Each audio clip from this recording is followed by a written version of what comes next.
In this video, I'm going to start with the ancient history for UPSC, State PCS, and other exams.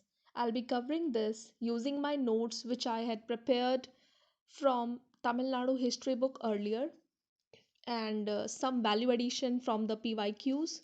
And we know that this book, Tamil Nadu history book, is considered one of the good book for UPSC. So these are basically the short notes from that book.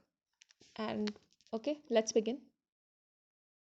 So generally we know that the period of the history is divided into three on the basis of certain categories like prehistoric, protohistoric and historic. In the prehistoric, we don't have any records and there are plenty of archaeological remains. Now this prehistoric period is itself divided into Paleolithic, Mesolithic, Neolithic and that Chalcolithic. We call it as Chalcolithic copper metal.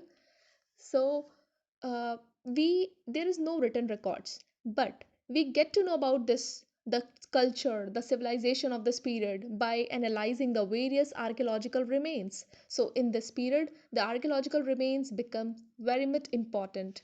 Then the next period is proto-history. Proto-history where the written records are there, but they are not yet deciphered. For example, Indus Valley civilization. So there is a written record plus there are archaeological remains also in the protohistoric, but that written record is not yet deciphered. Then the last one is historic, where we have a written records also, and it is deciphered. Those records are deciphered also, and archaeological remains also. So we're going to discuss this prehistoric today. So the first one is the Paleolithic period. This Paleolithic period is itself divided into the old Paleolithic, middle Paleolithic, and the newer Paleolithic. So now first point here is the dating of this prehistoric is done scientifically by two methods, radiocarbon dating method and a dendrochronology. Dendrochronology is basically by counting the number of rings in a wood we can determine the age of the tree. And here the other one is radiocarbon dating. This radiocarbon dating method we can again determine the age of the rocks, the fossils, etc. It measures the loss of carbons in the organic materials.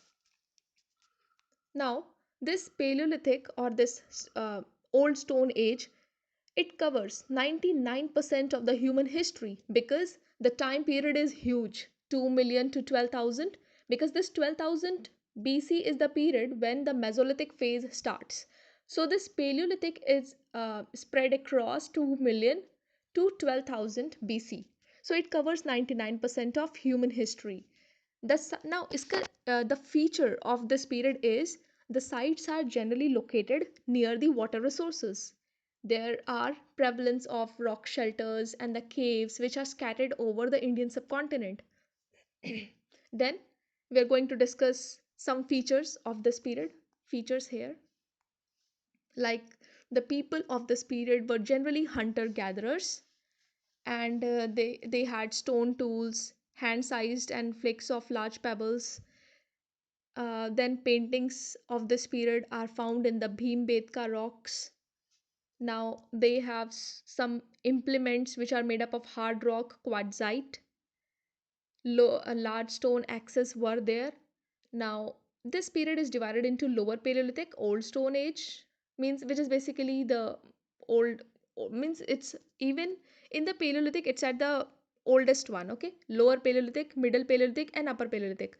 Lower Paleolithic which started from 2 million, Middle Paleolithic 80,000 and Upper Paleolithic 35,000. So this whole period means this Upper Paleolithic went from 35,000 to 12,000, and from 12,000 the Mesolithic period started. Now various sites of this Paleolithic are Son Valley and Potwar Plateau. This Son Valley and Potwar Plateau, they are on the northwest India.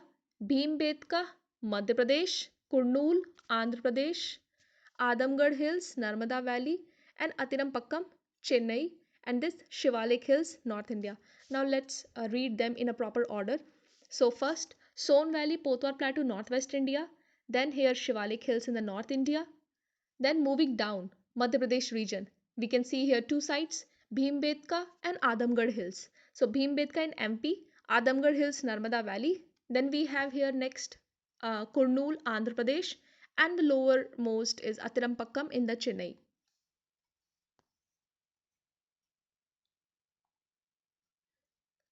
So moving to the next site, which started from 12,000.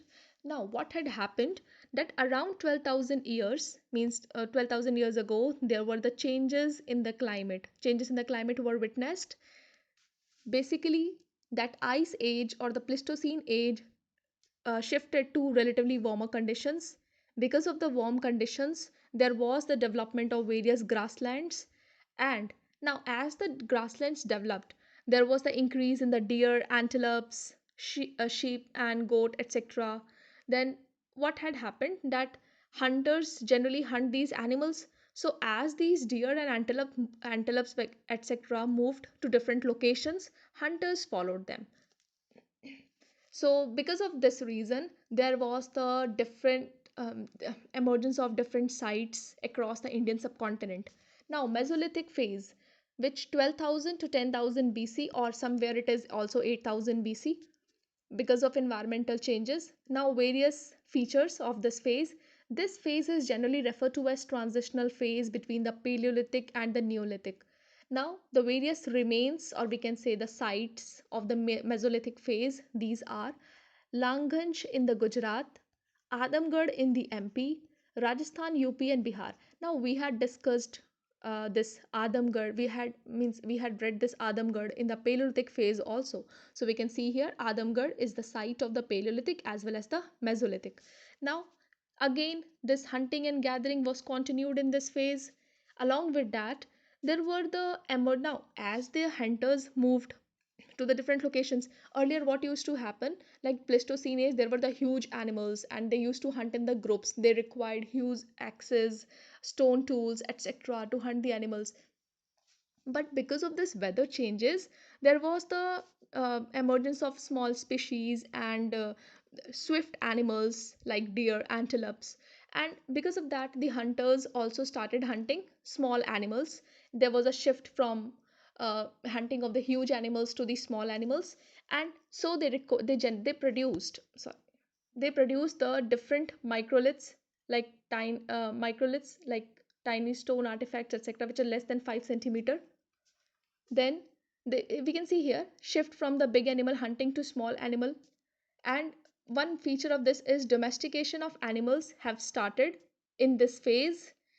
There was the prevalence of primitive cultivation, which started, means proper agriculture developed in the Neolithic phase. But the primitive cultivation have started in this, and the domestication of animals and this horticulture started in this phase.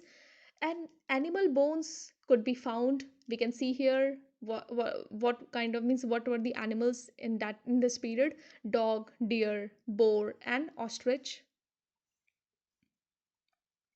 Then the third phase. This third phase is Neolithic, which 10,000 or 8,000 to 6,000 BC. There was the progress in the human civilization. I'm referring these dates from the Tamil Nadu book. So means there can be slight changes, but generally it is the same. So Neolithic 10,000 to 6,000 BC, there was the progress in the human civilization. The remains were found in Kashmir Valley, Chirand in the Bihar, Belan Valley, UP, several parts of the Deccan. So we can see here the movement of the Neolithic phase to the south, several parts of Deccan. And the one most important site of the Kashmir Valley is Burzom. Now the practice of agriculture have started here. The domestication the domestication of animals, which was started in the Mesolithic phase, continued in this phase. So practice of agriculture is the newest thing we can see here.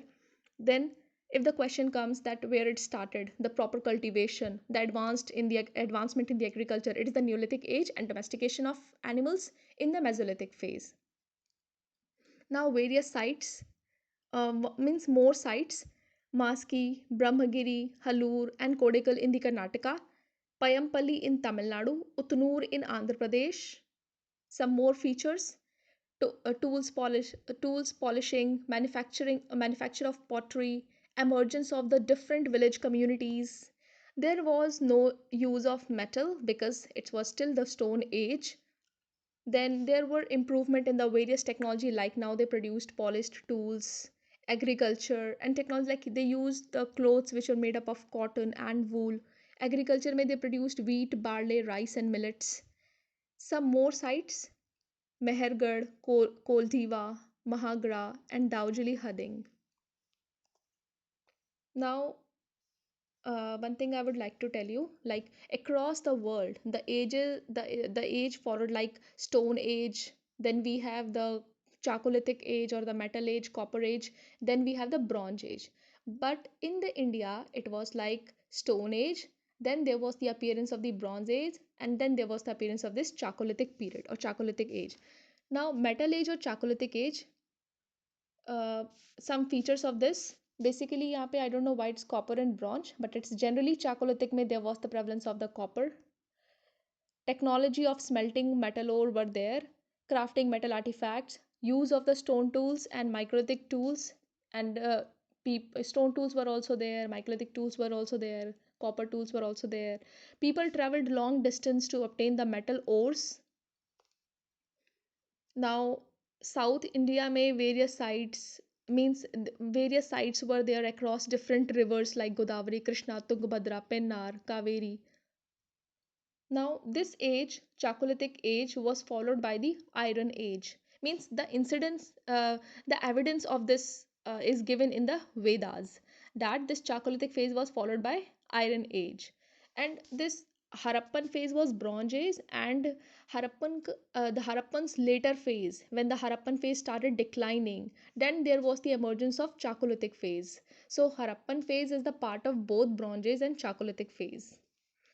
Now, this Iron Age of the South Peninsula is related to megalithic burials or the large stones, various megalithic sites. Iron Age, I'm talking about Iron Age, which emerged during the later Vedic period.